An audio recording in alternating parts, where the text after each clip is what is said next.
Question लेना सवाल जी।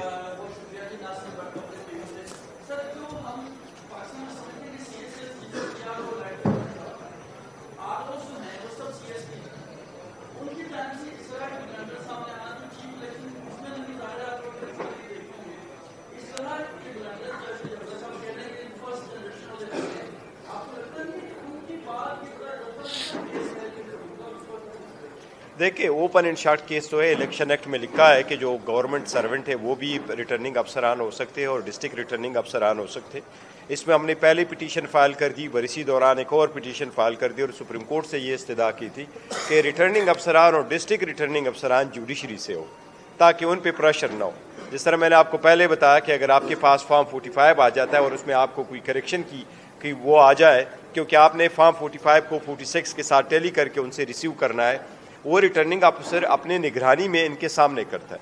तो अगर ऐसे किया हुआ होता तो फिर ये सिचुएशन हमें ना देखनी पड़ती। लेकिन अभी ट्राइब्यूनल में जब ये जाएगा तो देखेगा। लेकिन ट्राइब्यूनल में ये प्रोसेस है, ज़रूर है कि जब आप ट्राइब्यूनल जाते तो ट्राइब्यूनल के लिए ला तो यही मुकर्रर हुआ कि 120 दिन के अंदर अंदर वो फैसले कर ले tribunal.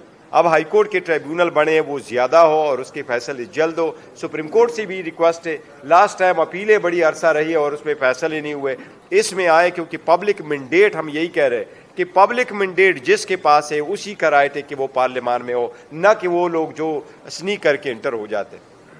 Anything?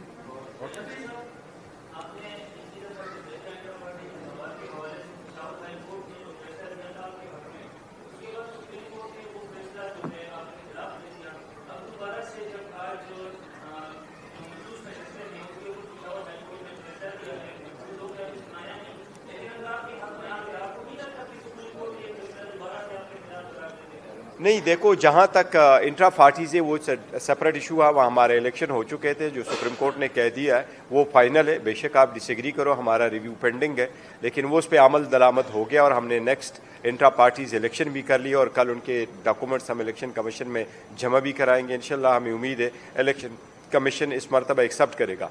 Peshawar high court में हमने एक पिटीशन फाइल कर दिया और उसमें जो नेशनल असम्बली के नोटिफिकेशन हुआ था वो हमने चैलेंज किया। इशू एक्चुअल ये है कि अगर आप इलेक्शन कमीशन के ऑर्डर को उठाएं तो हेयरिंग हुई थी 28 तारीख को।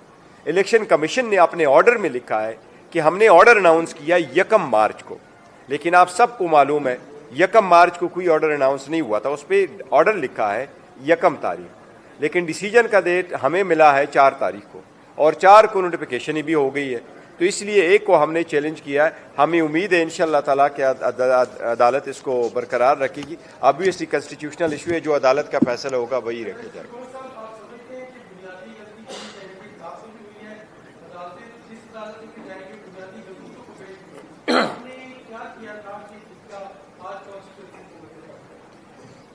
देखो, अगर आपका ये कहना है कि जी हमारा ये है कि हमने पाकिस्तान तहरीक इंसाफ के इंट्रा पार्टीज़ के एक इशू था, चूँकि हमें ये हर सूरत कोशिश कर रहे थे कि हमें बल्ला ना मिले और इसकी यही एक कोशिश थी इनकी, क्योंकि 3 सूरतों में आप निशान रिफ्यूज़ कर सकते हो। या ये कि आपने 5% वमेन की रिप्रेजेंटेशन ना दी हो कानून के मुताबिक तो आपको निशान नहीं मिलेगा। दूसरा ये कि आपने इंट्रा पार्टीज इलेक्शन ना करवाए हो, और तीसरा ये कि आपने अपने फंडिंग के बारे में सोर्स ना बताया हो। हमारा सब कुछ कंक्लूड था, ये कहा गया कि आपके इंट्रा पार्टीज ठीक नहीं है तो निशान चला गया। जिस दिन निशान लिया तो निशान का फैसला आपको मालूम है रात 11 बजे आया था, और उससे पहले हमने इंडिपेंडेंट निशानात अलाट हुए थे। उससे पहले रिजर्व सीट के लिए हमने अपनी प्रायोरिटी लिस्ट भी सबमिट कर दी थी और हमने वमेन और नॉन मुस्लिम की डॉक्यूमेंट्स भी भेज दिए थे और वो फाइल कर चुके थे। ये तो ऑल ऑफ अ सडन ऐसा हुआ कि हमसे सब कुछ ले गया था, और लिया कब था, क्योंकि वो डेट फाइल करने की डेट सुप्रीम कोर्ट ने जो दी थी वो 24 दिसंबर था, और 24 दिसंबर को हमारे हक में स्टे मौजूद था। उसके बाद हमारे हक में स्टे आया था। कमीशन ने हमारा स्क्रूटनी रोकने के लिए अपने प्रोग्राम को शेड्यूल चेंज करके 13 जनवरी पे ले गया था, और 13 जनवरी को भी हमारी स्क्रूटनी नहीं की थी। जब निशान चला गया तो वो यू नो इट के वो क्या हुआ था उस दिन।